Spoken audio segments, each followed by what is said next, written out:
Assalomu alaykum hurmatli podpischilar. Yana sizlarga egadan Damas mashinamiz bo'ladi.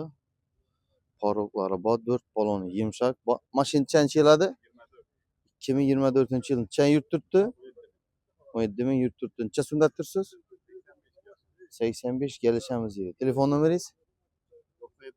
97lik 862 46 44 ni ishlarini görüp ötemiz işlerini. Bak işler.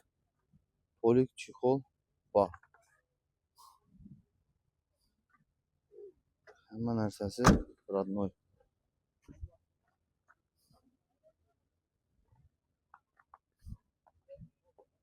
Bak işler. İyi gelen maşin. Kime şimdi damazla gerek olsa yine alaka çıkıverese